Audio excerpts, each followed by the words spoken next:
Onc Live Insights is a video editorial program produced by Onc Live.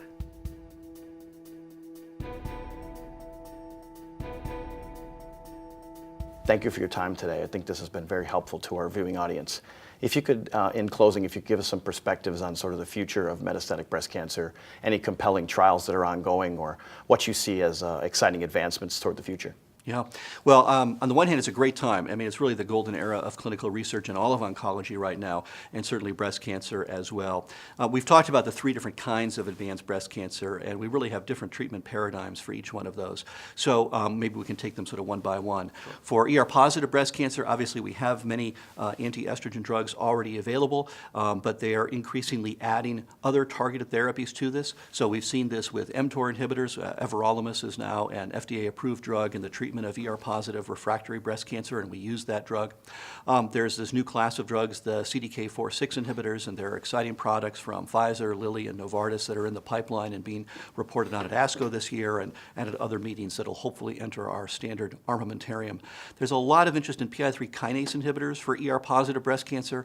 PI3 kinase mutations are probably the most common acquired mutation in ER-positive breast cancer. About 30 to 40% of ER-positive breast cancers have mutations in that pathway. So there's been tremendous interest in that class of drugs for these tumors. So far, it's taken a long time for that story to kind of come together. The drugs have had side effects. It's been a little hard to see powerful single-agent activity, but that's a thread of research that's ongoing. And then there's a whole next generation of so-called selective estrogen receptor degraders, SERDs, which isn't a very glamorous-sounding name, but these are drugs that are cousins of fulvestrant. They bind to the estrogen receptor, and they cause degradation of the estrogen receptor. And so that's a pathway that's, or a class of drugs that's also being developed actively. Some own work from Dana-Farber recently reported on a very small percentage of ER-positive breast cancers where there's actually a mutation in the estrogen receptor that blocks the ability of certain drugs to bind to it. And so looking for new classes of drugs for that rare percentage of mutated ERs is going to be an interesting approach now that we're doing more genomic sequencing of these cancers.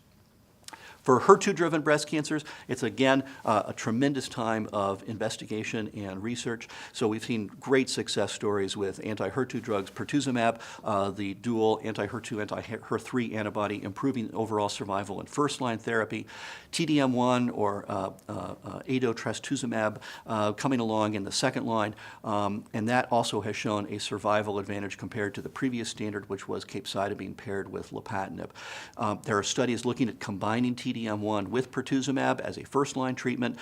It would be exciting to use that because it would get us away from chemotherapy as the first-line treatment. Obviously, these are chemical-type drugs, but when people hear chemotherapy, what they think of is low blood counts and hair loss. And the nice thing about TDM1 and pertuzumab as a combination, if it pans out, is that you wouldn't lose your hair and you wouldn't have low blood counts, and patients can do well on these kinds of regimens for an extraordinarily long time without any visible stigmata of getting treated for cancer, which is really an amazing thing. So then there's a whole pipeline of other anti-HER2 drugs that are going after HER3, that are going after the tyrosine kinase activity of HER2, that are built around vaccine-based approaches, that are built around antibody-drug conjugates. And so that's really cool stuff that I think we'll see coming forward for HER2-positive disease. And then finally, for triple-negative disease, it remains a clinical challenge, but I think there's some good ideas that people have. There's an explosion of interest in immunological therapies right now in oncology in general, and one of the places probably to start that work in breast cancer is in triple-negative breast cancer. It's the variant of breast cancer that has the most mutations and therefore might lend itself most to an immunologic approach. We know that there are more tumor-infiltrating lymphocytes present in triple-negative cancers, suggesting that there might be a little bit of a native immune reaction already. So looking at that population for triple-negative disease and immunologic therapies makes a lot of sense to me, and hopefully we'll begin to turn the corner on this. There's been an incredible amount of buzz around the PD-1, PD-L1 pathway, Yep. checkpoint blockade.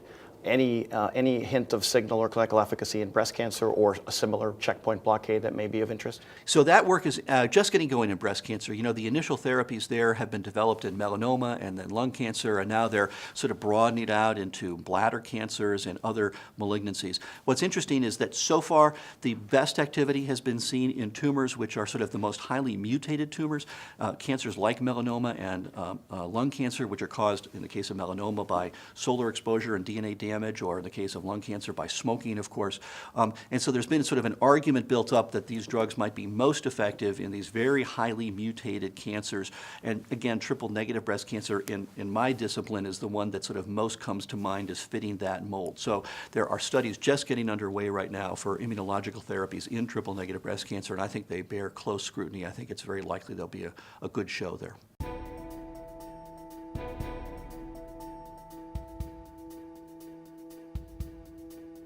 I just wanted to ask you, for our viewing audience who are largely community medical oncologists, can you highlight some of the controversies and how they might go about tackling some of the key issues in clinical practice?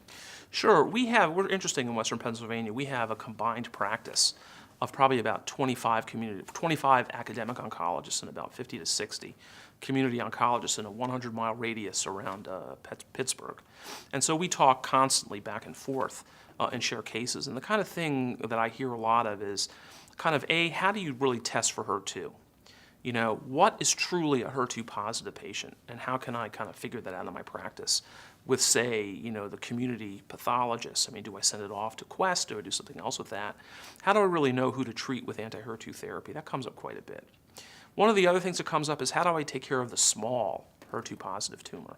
Say someone with an 8mm tumor, strongly estrogen receptor positive, strongly HER2 positive. Do I treat her with chemotherapy and trastuzumab? Do I pick a milder regimen? And there's some newer milder regimens out there that have had a lot of experience in phase 2 but not phase 3 trials. That's another controversy. You know, one controversy we hear a lot about is, you know, the supposed high risk triple negative patient, say a young woman, say in her 30s or 40s, who comes in with, say, lymph node negative, say 2 or 3 centimeter triple negative tumor. You know, and in the adjuvant setting, do I just give her the standard therapy of docetaxel and Cytoxan for 4 cycles? Do I give her AC followed by weekly paclitaxel? These are questions we get all the time, and those are interesting ones in the adjuvant setting. In the hormonal realm, in the adjuvant setting, you know, the questions are really, you know, I've had a woman on tamoxifen who's premenopausal for 5 years. You know, what do I do? Do I give her another 5 years of tamoxifen? Do I do ovarian ablation and tamoxifen? Do I do ovarian ablation and aromatase inhibitor? You know, I have a woman, you know, where I have the woman who, another third issue would be, you know, this woman had adjuvant chemotherapy. She's young, she's say 40, you know, and she's got 3 or 4, 6 lymph nodes positive, you know, but she's still menstruating after her chemo. Do I give her LHRH agonist? Do I take her ovaries out? What do I do? These are some of the questions in the adjuvant setting that I get. In the metastatic setting, I think that some of the bigger challenges are, you know, I have a woman who, say, has estrogen receptor positive metastatic breast cancer, but it's low volume. You know, it may be in the bone, it may be 1 or 2 scattered liver metastases, say there may be 2 or 3, maybe a centimeter to 2 centimeters in diameter. She's totally asymptomatic. She's doing well on her anti-hormonal therapy. Say I have her on, I don't know, an anastrozole. And it's now a year later, and suddenly on our CT scan, they're a little bigger. Do I do chemo? Do I do exemestane and everolimus? Do I do fulvestrant? These are the sort of issues I think that community docs face a lot. And I think it would be really interesting to have a discussion about in our panel in July. Thank you again, Dr. Brufsky. You're very welcome. Thank you for being here. This is a great discussion. I think it'll be very informative to our viewing audience.